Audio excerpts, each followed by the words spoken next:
Hey, what's up? It's Lucas from Lucas and Steve. Welcome to a brand new episode of Tip of the Week, and today we are going to talk about percussion. We're getting a lot of questions about that. One of the questions that I think we get it daily is, where do you guys get your kicks? What do you do with your kicks? We're going to talk a little bit about that and also about what to do with your percussion. Let's start with the kick. I already opened up Ableton with this incredible synth. It's called Kick 2 by Sonic Academy.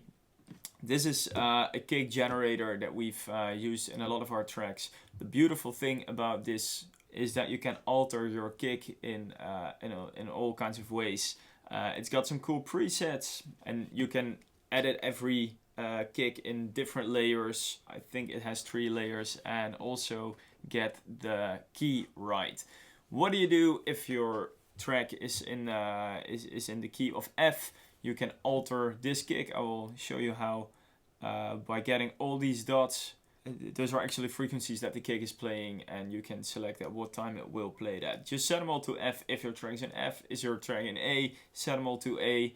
It's not necessary to do it like that, but if it's in key, we just like that. It's nice, and you can it's easier for your mix. Okay, so how do you work with this? You just send your MIDI to there. And okay, let's go 4 on the floor.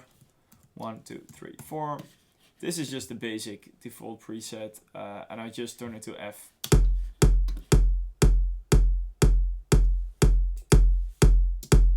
Okay, so what I notice here is that the kick is pretty long. If you want to keep space for your bass, then it's usually a good idea to get your kick a little bit shorter. Unless you're using a tonal kick, that can be cool for certain music genres. But we always like to go with a shorter one, so there's a lot of space for some really rough sub bass. Okay, so the plugin has a lot of great presets. Try to get most of the character in the key that you like. If is your track in F, put it to F. Is it in G, put it to G. It depends on what you want. You can see in the presets that it's a lot of notes. Combined in the dots that they're using, but I mean that can be okay, but it's just easier if you can just say tracks in key of the track is in F, so we're gonna pick F for everything, so you're sure it's in key. However, presets sound pretty cool. This is a pretty short one already. Play around a little bit with the length of it. It's actually it gets a little bit more low end. The longer a kick is, the more low end it will have.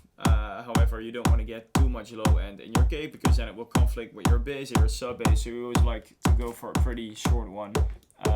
With this preset, it's pretty difficult to get a really horrible sound out of it, but you do have to fool around with it a little bit to get to know it, and so you can just get the sound that you really want. You can get all layers a little bit softer or louder in the mix. All right, so this can be a very good way to get a kick. If you search for kick samples, I mean, there's a lot of crazy ones out there. But yeah, if you guys ask us how do you guys do it, we use a lot of kick too. Then we are getting to the rest of the drum rack, because we promise you to talk a little bit about percussion today. I'm just gonna search splice for some random loops and work a little bit on and make a groove and then glue them together. That's pretty cool. Okay, I'm just gonna get it in here, add it to the Ableton drum rack. If you're creating a percussion loop, you will definitely need some compression in the end to just to glue it together, and to make sure that nothing pops out too much and that it just gets in a natural feel. Okay, so I've created a little loop. It's just very simple beats. It's not about the brilliance of it because it's pretty random. And now I'm combining some percussion. This one, pretty random, with some clap.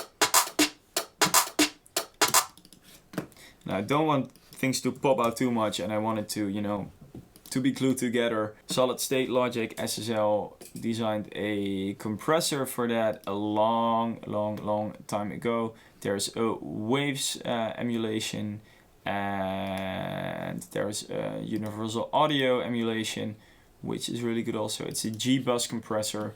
It's called the glue compressor. For a reason, it's gluing everything together. You can get it on your master. It's designed as a master bus compressor, but it also works very nicely on, you know, just channels on their own.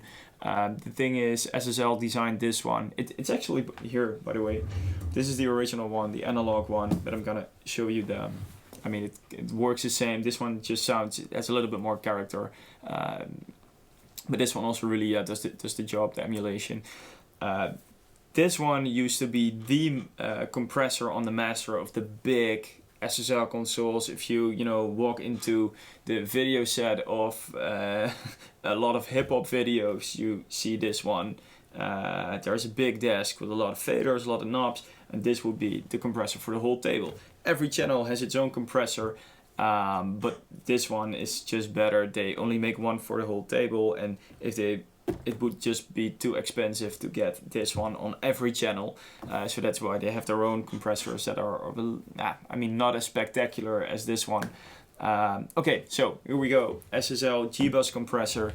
Since we're working with percussion here, we want to create a transient. We want to put an emphasis on the attack of all instruments, of all percussion playing, but we also want to get it in control a little bit. Thresholds over here. Let's put it to the maximum. There's not happening too much right now. You can see there's a little bit of gain reduction every now and then, but not too much. We're just gonna turn it down slowly and see what happens.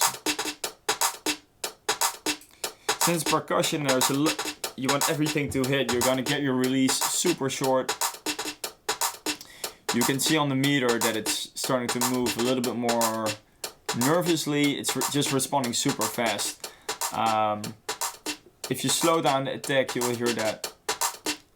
Especially when I set the ratio to 10. Now all attacks are like a little bit heavy and maybe a little bit too much, but it depends on what you want in your mix. The attack will become a little bit more thin, a little bit more sharp and pointy if you get the attack down a bit. If you turn it all the way to the left, your attack will be cut off. It's just limited. Here the attack is getting a little bit more sharp, a little bit more heavy, heavier, heaviest.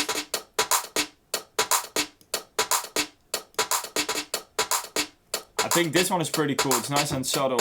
Now we can go all ways. Do we want to compress the shit out of it? Do it like this. I don't like that. I don't like that too much personally. It's actually not the way you should compress. Just keep it light. It's important to have the same volumes, the same level of loudness with the compressor turned off compared to when it's on. Now it's on. Levels are about the same. And what you hear is when it's turned on, it's just becoming a more stable signal. There's not too much stuff popping out. You can do this with all kinds of compressors, by the way. Another great one to do this is the 1176 True Classic. Also UAD emulation right here. You can do that stuff. I mean, this one is legendary for compression drums. It's super famous for that. And this one is actually a compressor meant for the master, but it's just gluing stuff together so nicely. That's why I love this one, also on my percussion. Put some different settings in here. But okay, yeah, this is it. Now you guys know how to glue everything together. You know how we make our kicks. This was another tip of the week. I hope you guys enjoyed it. And if you have any requests of things you want us to talk about during these sessions, go to our producer platform on lucasandsteve.com. Subscribe, make an account. It's all free. Ask your questions, and then we will answer them in sessions like these. Thanks for listening, watching. Hope you learned something, and see you next time.